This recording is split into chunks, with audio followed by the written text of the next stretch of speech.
ہود علیہ السلام بھی ہو سکتے ہیں یا اگر قوم عاد کا تذکرہ ہو تو، یا صالح علیہ السلام بھی ہو سکتے ہیں اگر قوم سمود کا تذکرہ ہو تو۔ وقال الملأ من قوم الذین، اور کہا اس رسول کی قوم کے سرداروں نے، الذین کفروا، جنہوں نے کفر کیا، وکذبوا بلقاء الآخرہ، اور انہوں نے جھٹلایا آخرت کی ملاقات کو، واترفناہم فی الحیاۃ الدنیا، اور ہم نے ان کو مزے دے رکھے تھے دنیا کی زندگی میں۔ اطرفنا، اطراف، مال کی بہتات اور کثرت تھی۔ کیا کہنے لگے؟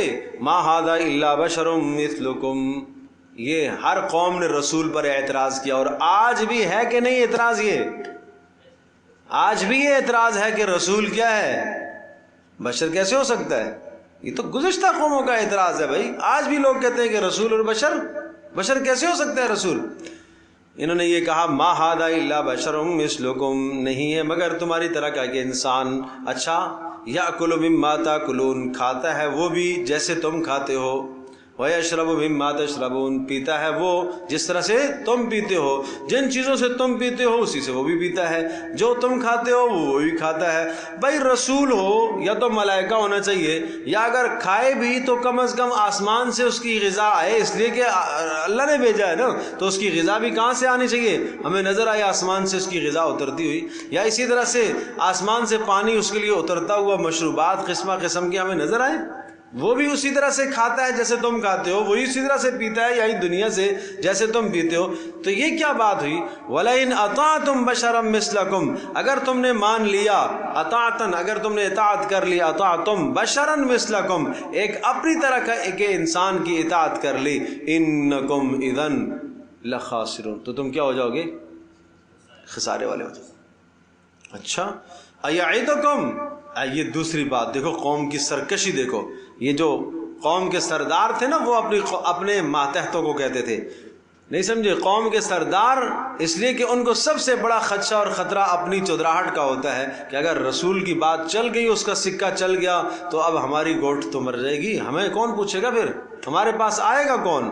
تو اس لیے سردار اپنے ماتحتوں کو کہنے لگے، ایعدکم، اچھا یہ رسول تمہیں یہ وعدہ دیتا ہے، انکم اذا متم، کہ جب تم مر جاؤ گے، وکنتم ترابا، اور تم مٹی ہو جاؤ گے، وعظاما، اور ہڈیاں ہو جاؤ گے، انکم مخرجون، پھر تم نکالے جاؤ گے، پھر تم دوبارہ سے زندہ کیے جاؤ گے۔ ہائی ہاتا، بڑے دور کی بات، بڑے دور کی بات، بڑے دور کی بات، بالکل ایسا نہیں ہے، بالکل ایسا نہیں ہے، بڑے دور کی بات ہے، لما توعدون، جس چیز کا تم سے وعدہ کیا گیا ہے، ان ہی الا حیاتنا الدنیا، ارے بھائی یہی دنیا ہے، بس مزے کرو، مزے اڑائی جاؤ، کوئی موت نہیں ہے، موت ہے، موت کے بعد کچھ بھی نہیں ہے، نموت، مر جائیں گے، ونحیا، یہ کیا کہتے ہیں؟ کوئی مرتا ہے کوئی پیدا ہوتا ہے، نموت، ہم مرتے بھی ہیں، ونحیا، اور نہیں، نحیا کا ترجمہ میں کیا کر رہا ہوں؟ پیدا بھی ہوتے ہیں، زندہ کا ترجمہ نہیں کرنا، کیا کر رہا ہوں؟ پیدا بھی۔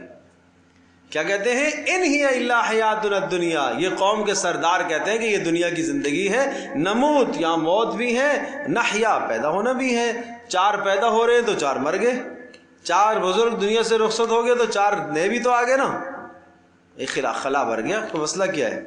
وما نحن بمبعوثین، دوبارہ تم نہیں اٹھائے جاؤ گے، ان ہوا الا رجل، پھر وہ رسول پر اعتراض، نہیں ہے مگر ایک انسان، افترا علی اللہ کذبا، اس نے اللہ پر ایک جھوٹ باندھا ہے، اللہ کو تو یہ بھی مانتے تھے اللہ ہے، سمجھے بھائی؟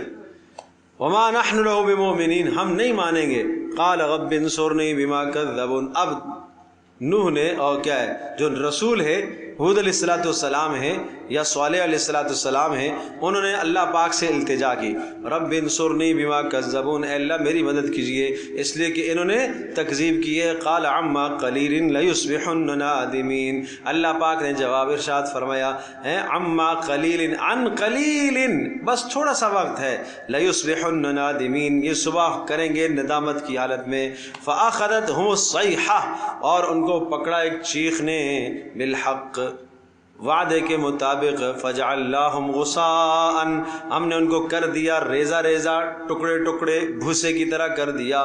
فبعدا للقوم الظالمین، اور تباہی ہے اور بربادی ہے ظالم قوم کے لیے. فاخذتہم الصیحہ، ان کو پکڑا کس چیز نے؟ بولو، چیخنے ہیں جی. القارعۃ ما القارعۃ وما ادراک ما القارعۃ، نہیں، الحاقہ ما الحاقہ وما ادراک ما الحاقہ. آگے کذبت ثمود وعاد بالقارعۃ فاما ثمود فاہلکوا بالطاغیہ واما عاد فاہلکوا بریح صرصر عاتیہ. قوم عاد ہلاک ہوئی ہے کس کے ساتھ؟ تیز اور تند ہوا کی وجہ سے. اور قوم سمود ہلاک ہوئی ہے صیحہ، چیخ اور چنگاڑ کی وجہ سے. تو یہاں صیحہ کا لفظ بتا رہا ہے کہ یہ قوم سمود، صالح علیہ السلام کی قوم کا تذکرہ. بات سمجھے؟ تو بھائی یہ قرآن کا ایک اجمال ہے، ایک تفصیل پیچھے آ چکی ہے، اب الفاظ یہاں تذکرہ نہیں کیا. خود تدبر کرو، غور و فکر کرو کہ کون مراد ہو سکتا ہے. تو پیچھے میں نے آپ سے عرض کیا تھا کہ یہ بھی ہو سکتا ہے صالح علیہ السلام کی قوم بھی ہو سکتی ہے، ہود علیہ السلام کی قوم یعنی قوم سمود بھی ہو سکتی ہے اور قوم عاد بھی ہو سکتی ہے. لیکن یہاں فأخذتهم الصیحہ کا جو لفظ آیا، اس سے مفسرین نے لکھا کہ مراد اغلب گمان یہ ہے کہ کون ہے؟ صالح علیہ السلام کی قوم سمود، اس لیے کہ چیخ اور چنگاڑ سے وہ ہلاک ہوئی. فجعلناهم غثاء فبعدا للقوم الظالمين ثم انشأنا من بعدهم قرونا آخرين، پھر ہم نے ان کے بعد اٹھایا ہے اور کئی امتوں کو. ما تسبق من امت اجلها وما يستاخرون، اور اے مکہ والو، اے محمد رسول اللہ صلی اللہ علیہ وسلم کی امت، تم بھی سن لو. ما تسبق من امت، کوئی امت اپنے وقت سے پہلے نہیں ہوتی اور نہ مؤخر ہوتی ہے، نہ سبقت کرتی ہے نہ متاخر ہوتی ہے. جو وقت مقررہ عذاب کا ہوتا ہے اس وقت عذاب آتا ہے. یاد رکھیے گا، میں پہلے بھی بتا چکا ہوں یہ بات، اور بڑی تفصیل سے ہم نے اس مسئلے کو ذکر کیا تھا سورہ ہود کے اندر، کہ اللہ کے عذاب آتے ہیں جب دو باتیں ہو چکی ہوتی ہیں. تو اتمام حجت جس کو ہم آسان تعبیر کر سکتے ہیں، جب اتمام حجت ہوتی ہے تو عذاب آتا ہے. اتمام حجت میں دو باتیں ہوتی ہیں ہمیشہ. نمبر ایک، پیغمبر کے ابلاغ کی بھی انتہا ہو چکی ہو، سمجھے بھائی، اور نمبر دو، قوم کی ضد اور عناد کی بھی انتہا ہو چکی ہو. تو قوم کی ضد اور انتہا اس حد تک پہنچ گئی کہ آخر قتل کی بات آ گئی، نبی کو مارنے کے در پہ ہو گئے، رسول کو مارنے کے در پہ ہو گئے. آخر میں انتہا کو پہنچ گئے. بھائی کسی کے ساتھ دشمنی جب ہوتی ہے تو دشمنی کی انتہا کہاں جا کے کرتا ہے؟ بولو بھائی، قتل پر کرتا ہے. گالیاں دے گا، برا بلا کہے گا، تھپڑ مارے گا، لڑے گا، بالآخر جا کے اس کو نظروں سے ہٹانے کی کوشش کرے گا. یہ دشمنی کی انتہا ہوتی ہے. تو ادھر رسول کی تبلیغ کی جو ہے انتہا ہو جاتی ہے جب سمجھا کے کوئی بھی پہلو نہیں چھوڑا سمجھانے کا، سب طرح سے سمجھا دیا. باریک سے باریک بات، موٹی سے موٹی بات، توحید سے متعلق، رسالت سے متعلق، آخرت سے متعلق، جنت سے متعلق، جہنم سے متعلق، ہر طرح سے، ہر پہلو سے، ہر زاویے سے رسول نے سمجھا دیا. بات سمجھے بھائی؟ رسول نے سمجھانے کی انتہا کر دی، اپنا فریضہ پورا کر دیا، اور قوم نے جھٹلانے کی بھی انتہا کر دی ہو اور آخر قتل تک پہنچ گئے ہو. اب عذاب آتا ہے، پھر ٹکراؤ ہوتا ہے. بات سمجھے بھائی؟ تو یہ یاد رکھیے گا. ما تسبق من امت اجلها وما يستاخرون. لہذا کسی بھی امت کو جب عذاب کا فیصلہ آیا تو نہ ایک لمحہ آگے نہ پیچھے. ثم ارسلنا رسلنا تترا، پھر ہم نے تسلسل سے رسولوں کا سلسلہ جاری کیا. کلما جاء امتا رسولها، جب بھی کسی امت پر کے پاس رسول آتا، کذبوہ، تو یہ کیا کرتے؟ جھٹلاتے. فَأَتْبَعْنَا بَعْضَهُمْ بَعْضًا، تو ہم نے بعض کے پیچھے بعض کو لگا دیا. کیا مانا؟ ایک امت کے بعد دوسری امت. وَجَعَلْنَاهُمْ أَحَادِيث، اور ان سب کی سب امتوں کو ہم نے گزشتہ تاریخیں بنا دیا، احادیث بنا دیا. نشانات بھی مٹ گئے، بس تذکرے ہیں. قرآن میں تذکرہ ہے، سیرت کی کتابوں میں، تاریخ کی کتابوں میں تذکرہ ہے، کوئی کھنڈرات ان کے نہیں ہیں، کوئی نشان نہیں بچا. فَبُعْدًا لِقَوْمٍ لَا يُؤْمِنُونَ، بڑی تباہی ہے ایسی قوم کے لیے لا یؤمنون، جو ایمان نہ رکھے. لہذا اے مکہ والو، اگر تم بھی ایمان نہ رکھو محمد رسول اللہ صلی اللہ علیہ وسلم پر، اور اے رسول اللہ صلی اللہ علیہ وسلم کے امتیوں، اگر تم بھی اپنے رسول پر ایمان نہ رکھو تو پھر سمجھنا یہ بعد اور یہ تباہی تمہارے لیے بھی آ سکتی ہے. بات سمجھ میں آ گئی بھائی؟ اب یہ سارے تذکرے، یعنی نوح علیہ السلام کا تذکرہ. اچھا، نوح علیہ السلام کے پہلے کسی کا تذکرہ نہیں کیا. باقاعدہ سے باضابطہ شریعت کے احکام نوح علیہ السلام سے شروع ہوئے، اس لیے نوح علیہ السلام کی قوم سے تذکرہ آتا ہے. اس سے پہلے شیث علیہ السلام ہے، ان سے پہلے جو ہے آدم علیہ السلام ہے، ان کا تذکرہ بولو نہیں آتا. نا یعنی قوم کی حیثیت سے تذکرہ نہیں آیا. آدم علیہ السلام کا تذکرہ ویسے تو ہے قرآن مجید میں، لیکن قوم کے حیثیت سے کہ انہوں نے قوم کو تبلیغ کی، یہ تذکرہ نہیں آیا. باضابطہ تذکرہ آیا حضرت نوح علیہ السلام سے، اس لیے کہ نوح علیہ السلام وہ رسالت اور رسول، ان کو باقاعدہ ایک شریعت اور احکام دیے گئے. اور پھر اس کے بعد تذکرہ ہوتے ہوتے بیچ میں یہ انبیاء آئے جن کا تذکرہ آ چکا ہے. صالح علیہ السلام، ہود علیہ السلام، شعیب علیہ السلام، اور اسی طرح سے لوط علیہ السلام. ان انبیاء کے تذکرے آنے کے بعد پھر آگے حضرت موسیٰ علیہ السلام کا تذکرہ پھر تفصیل سے آتا ہے، اور پھر عیسیٰ علیہ السلام کا تذکرہ کچھ اختصار کے ساتھ آتا ہے. بات سمجھے بھائی؟ تو ادھر ایک شریعت مکمل، یعنی شریعت جو دی گئی نوح علیہ السلام کو دی گئی، اور رسول اللہ صلی اللہ علیہ وسلم سے پہلے حضرت موسیٰ علیہ السلام اور عیسیٰ علیہ السلام کو شریعت. لہذا آپ جانتے ہیں کہ 4 کتابیں ہیں، تورات، زبور اور قرآن مقدس اور انجیل. تو مکمل جو باضابطہ کتاب آئی ہے، مکمل ضابطہ حیات موسیٰ علیہ السلام کی کتاب. پھر موسیٰ علیہ السلام کے بعد زبور آئی ہے بیچ میں، اس میں اوراد وظائف تھے. داؤد علیہ السلام پیروکار تھے موسیٰ علیہ السلام ہی کے. پھر اس کے بعد انجیل آئی ہے. انجیل نے آ کر فرق بتلایا ہے. جب تحریف کر دی لوگوں نے تورات کے اندر، تو تحریف کو فرق کرنے کے لیے انجیل کو لایا گیا. اور پھر آخر میں قرآن مقدس آیا، جو ان تمام کی تمام کا خلاصہ ہے. تمام مضامین گزشتہ کتب کے وہ قرآن مقدس کے اندر آ گئے. اب دیکھیے، اس لیے اب تذکرہ آیا موسیٰ علیہ السلام کا.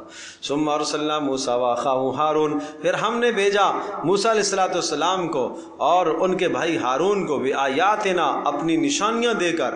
آیاتنا سے مراد اپنے احکام دے کر، وسلطان مبین، اور بہت بڑا اختیار. اس اختیار سے مراد معجزہ ہے، عصا اور ید بیضاء.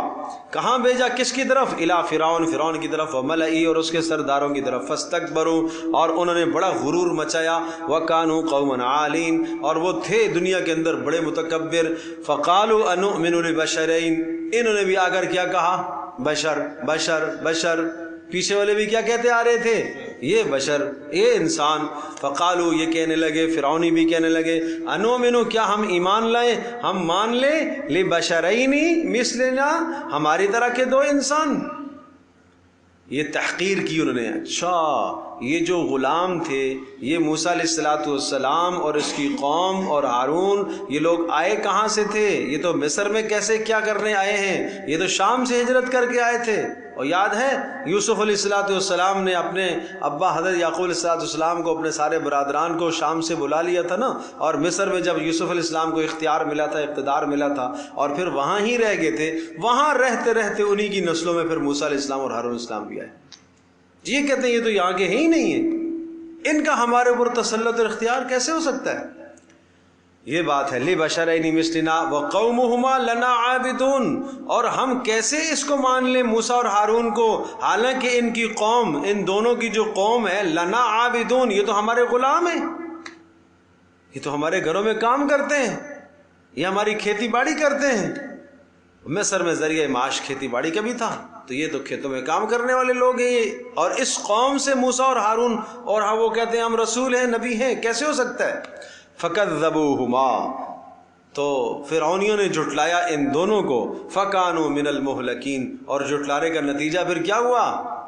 ہلاک ہو گئے۔ بس صرف اتنا تذکرہ کیا، اتنا تذکرہ کیا۔ اور یہ جو نبیوں کے تذکرے آئے، نوح علیہ السلام کا تذکرہ آیا، اور اس کے بعد ایک اجمالی تذکرہ آیا بغیر نام لیے، صالح علیہ السلام، یہود علیہ السلام، اور اغلب گمان یہ ہے کہ صالح علیہ السلام کا تذکرہ، یہ اجمالی تذکرہ۔ پھر موسیٰ علیہ السلام اور ہارون علیہ السلام کا تذکرہ۔ اچھا یاد رکھو، یہ اجمالی تذکروں سے مقصد عذاب کی طرف متنبہ کرنا ہے، دیکھو یہ عذاب آئے ان قوموں پر، ان عذابوں سے بچنا۔ اللہ اکبر، بڑی پیاری بات ایک عرض کروں گا، اگر آپ سمجھ جائیں تو، اللہ کرے سمجھ میں آ جائے، بڑی پیاری بات ہے۔ دیکھو قرآن کے مزاج کو سمجھو۔ سورہ اعراف میں ان 5 قوموں کے تذکرے آتے ہیں جن کے میں نام لے لیے پہلے، پھر سورہ ہود میں پھر سے تذکرے آئے، ٹھیک ہے، اور سورہ یونس میں پھر اختصار سے تذکرہ آیا نوح علیہ السلام کی قوم کا، پھر یہاں تذکرہ آیا، اب آگے سورہ شعراء کے اندر پھر تذکرہ آئے گا۔ اچھا، ہر جگہ پر ان قوموں کے تذکرے جب آتے ہیں، ہر جگہ پر ایک نیا مقصد ہوتا ہے۔ نہیں سمجھے بات؟ اب سمجھیے، میں سمجھاتا ہوں۔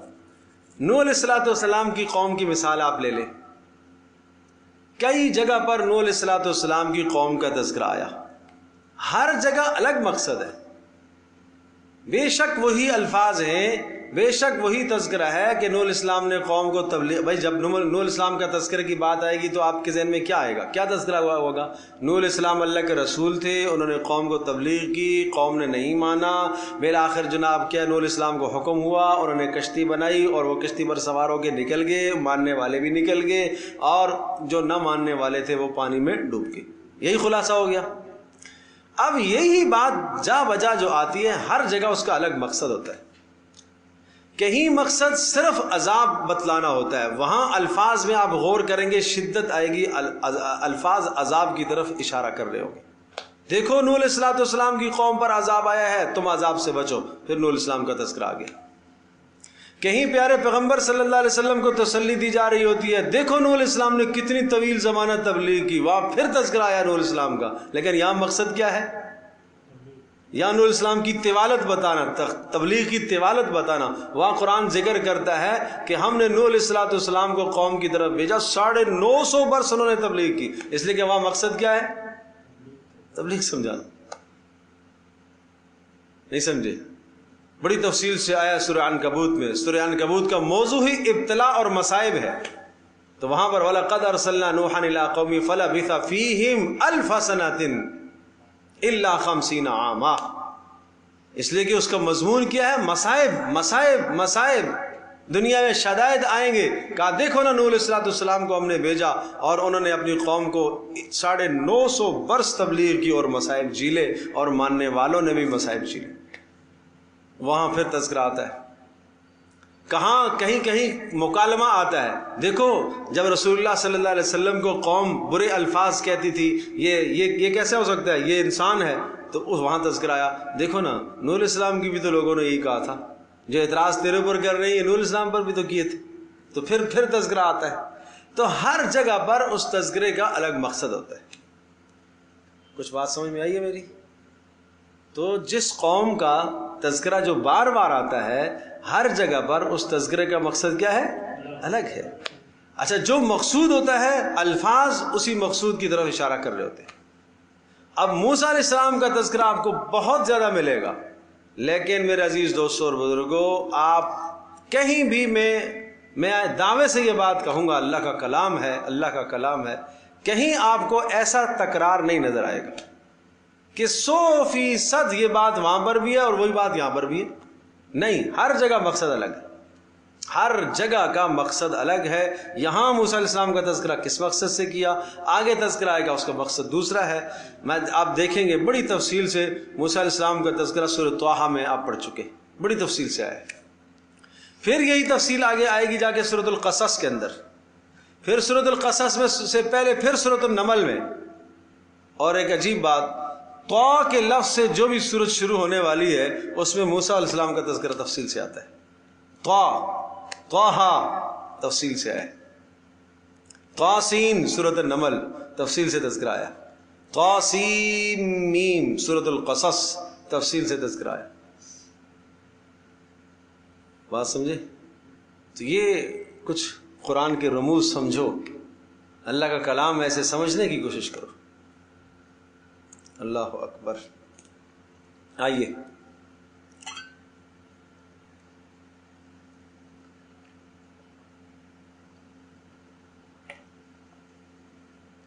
رکو پورا کر لیتے ہیں. وَلَقَدْ آتَيْنَا مُوسَى الْكِتَابَ لَعَلَّهُمْ يَهْتَدُونَ. اب موسیٰ علیہ السلام کا سابقہ دو لوگوں سے تھا. ایک تو فرعونیوں سے، ان کے متعلق کہا فَكَذَّبُوهُمَا فَكَانُوا مِنَ الْمُهْلَكِينَ. انہوں نے جھٹلایا موسیٰ علیہ السلام کو تو پھر کیا ہو گئے؟ بولو، ہلاک ہو گئے نا بھائی. موسیٰ علیہ السلام جو فرعونیوں کی طرف مبعوث ہوئے تو دو باتیں رکھی، صرف دو باتیں تھیں. پہلی بات یہ تھی کہ رب تو نہیں ہے، رب اللہ ہے. رب اللہ ہے، تو رب نہیں. تمہاری شکل اور حیثیت ایسی نہیں ہے، تم دھوکے میں پڑے ہوئے ہو. دوسری بات، یہ جو بنی اسرائیل کو تو نے غلام بنایا ہوا ہے ان کو آزاد کر دو. یہ ظلم اور زیادتی نہ کرو، اس ظلم کا انجام بڑا بد ہوگا، بڑا بد ہوگا. موسیٰ علیہ السلام سمجھاتے رہے اور ایک دن اور 2 دن اور 3 دن نہیں بھائی، کچھ 40 سال کا وقت لگ گیا. 40 سال کا. اور یہ بڑے تفصیل سے میں سورۃ القصص طٰہٰ کے اندر ذکر کر چکا ہوں. پھر آگے آئے گا سورۃ القصص کے اندر، پھر وہاں تفصیل بتاؤں. 40 سال سمجھاتے رہے، نہیں سمجھے. پھر اللہ کی طرف سے تباہی کا فیصلہ آیا، یہ ہو گئے تباہ. اب موسیٰ علیہ السلام کی اپنی قوم آ گئی، بنی اسرائیل.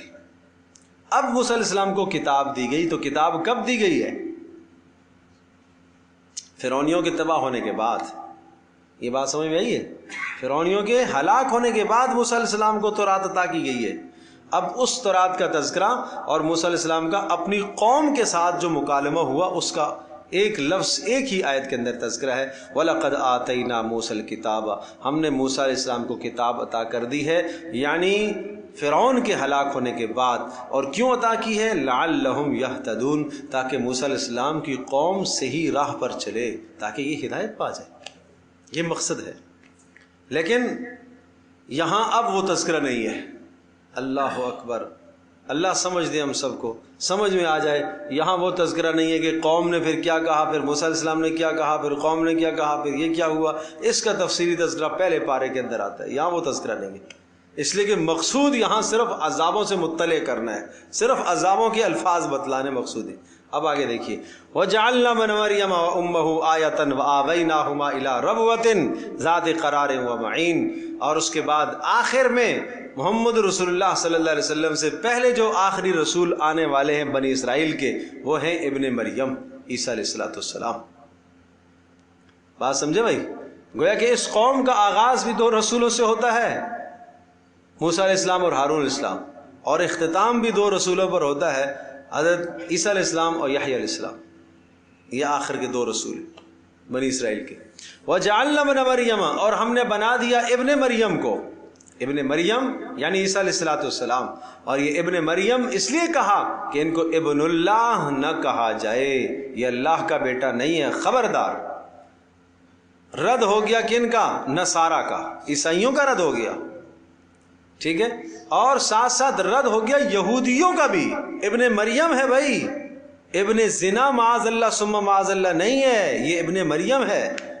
باپ نہیں ہے. اللہ پاک نے ان کو بغیر باپ کے ماں سے پیدا فرمایا. اللہ قادر مطلق ہے. جس پاک پروردگار نے آدم علیہ السلام کو بغیر ماں اور بغیر باپ کے پیدا فرمایا، وہ پاک پروردگار عیسیٰ علیہ السلام کو بغیر باپ کے پیدا کر سکتا ہے. اور ہم نے بنایا ابن مریم کو و امہ، اور ان کی ماں کو، آیتن، ایک قدرت کی نشانی. یہ ظاہر قدرت کی نشانی ہے، اور اس قدرت کی نشانی کا تذکرہ تفصیل سے سورہ مریم کے اندر آ چکا. وَآوَيْنَاهُمَا إِلَىٰ رَبْوَةٍ ذَاتِ قَرَارٍ وَمَعِينٍ، اور ہم نے ٹھکانہ دیا ان دونوں کو إِلَىٰ رَبْوَةٍ، ایک ٹیلے کے پاس، ذات قرار، جو بہت خوبصورت ٹھہرنے کی جگہ تھی، ومعین، اور ایک بہترین چشمہ بھی تھا، وہاں ہم نے ان کو ٹھکانہ دیا۔ اور اس کی تفصیل وہی آئی ہے کہاں؟ سورہ مریم کے اندر۔ میں اس آیت کی طرف اشارہ کرتا ہوں،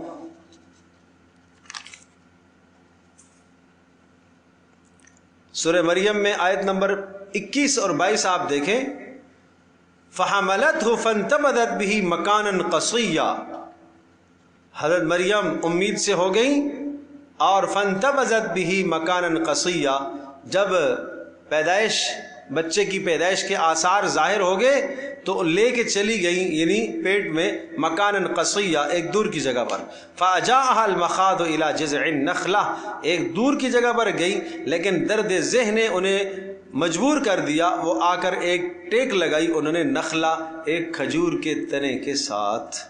یہاں یہ ٹیلا تھا جہاں کھجور کا تنا بھی تھا۔ قالت یا لیتنی مت قبل ھذا، کہاں ہائے کاش اس سے پہلے میں مر چکی ہوتی، بھولی بسری ہوتی، میرا نام و نشان نہ ہوتا۔ فناداها من تحتها، جبریل نے بلایا پھر وہاں سے، چونکہ یہ اوپر کی طرف ٹیلے کے نیچے سے جبریل نے بلایا، اللہ تحزنی قد جعل ربک تحتک سریا، اے مریم غم نہ کرنا، تیرے پاک پروردگار نے تیرے نیچے ایک چشمہ جاری کر دیا ہے۔ وہزی الیک بجذع النخلہ، اور اس کھجور کے تنے کو ہلا اور حرکت دے تو ساقط علیک رطبا جنیا، تر و تازہ کھجوریں تیرے اوپر گرائے گا۔ فکلی واشربی وقری عینا، اور یہ کھا کھجوریں اور اس چشمے سے پی، وقری عینا، اور اپنی آنکھوں کو ٹھنڈا کر، آنکھوں کو ٹھنڈا کر، اولاد کو دیکھ کر، بچے کو دیکھ کر۔ فإما ترین من البشر احدا، اور اگر تجھے کوئی انسان دیکھتا ہے اور وہ کہتا ہے کہ یہ کیا، یہ بچہ کہاں سے آیا، تجھ سے کوئی سوال پوچھتا ہے بچے کے بارے میں تو جواب نہ دینا، فقولی، اشارے سے کہہ دینا، انی نذرت للرحمن صوما، میں نے آج روزہ رکھا ہوا ہے، اور روزہ اس زمانے میں بات کبھی ہوتا تھا۔ فلن اکلم اليوم انسیا، کہنا میں بات نہیں کروں گی کسی سے۔ فاتت به قومها تحمل، گودی میں اٹھائی ہوئی بچے کو اپنی قوم کے پاس تو آنا ہی تھا، جہاں رہائش تھی، ٹھکانہ تھا، تو یہ جہاں ولادت ہوئی تھی یہ ٹیلے کی جگہ تھی، اس کا تذکرہ وہاں پر ہے سورہ مومنون کے اندر۔ قالوا یا مریم لقد جئت شیئا فریا، اے مریم یہ تو نے عجیب ایک بڑا بھاری طوفان اٹھا کر لائی ہے، یہ کہاں سے آیا بچہ، شادی تو نے کی نہیں۔ یا اخت ہارون، ہے ہارون کی بہن، ما کان ابوک امرأ سوء، تیرا باپ برا آدمی نہیں تھا، وما کانت امک بغیہ، اور نہ تیری ماں جو ہے وہ باغی اور فاحشہ عورت تھی۔ یہ کیا، تین رشتے یاد دلائے، بھائی، ماں، باپ۔ پتہ یہ چلا اگر کوئی اپنی عزت نیلام کرتی ہے تو وہ اپنی عزت نہیں، وہ ماں باپ کی عزت، وہ بہن بھائیوں کی عزت بھی نیلام کرتی ہے، وہ پورے خاندان کی عزت نیلام کرتی ہے، اس لیے تذکرہ کیا۔ یہ قریبی رشتے تھے تین۔ فاشارت الی، اشارہ کیا بچے کی طرف۔ قالوا کیف نکلم من کان فی المہد صبیا، کیسے ہم اس سے بات کریں گے، یہ تو بچہ ہے گود میں۔ تو عیسیٰ علیہ السلام بول پڑے، انی عبد اللہ، میں اللہ کا بندہ ہوں، ارے میں اللہ کا بندہ ہوں۔ چند گھنٹوں کا، لمحوں کا بچہ بول پڑا۔ آتانی الکتاب، اللہ نے مجھے کتاب دی، وجعلنی نبیا، اللہ نے مجھے نبی بنایا، وجعلنی مبارکن، اللہ نے مجھے بابرکت بنایا جہاں پر میں رہوں گا، اور مجھے نصیحت کی اللہ نے نماز کی، زکوٰۃ کی، جب تک زندہ رہوں گا۔ ایک بچہ کہہ رہا ہے میں نمازی، ایک بچہ کہہ رہا ہے میں زکاتی، میں زکوٰۃ دوں گا، میں نماز پڑھوں گا۔ سبحان اللہ، سبحان اللہ، یہ پہچان ہے نماز اس مسلمان کی، بھائی یہ تو پہچان ہے، یہ تو پہچان ہے، یہ پہچان ہے۔ وبرم بوالدتی، اور میں اپنی ماں کا فرما بردار ہوں، یہ بچوں کی خوبیاں ہونی چاہیے۔ وبرم بوالدتی ولم یجعلنی جبارا شقیا، اور اللہ نے مجھے سخت ظالم نہیں بنایا، بدبخت نہیں بنایا، زبان کا تیز نہیں بنایا، دل کا سخت نہیں بنایا۔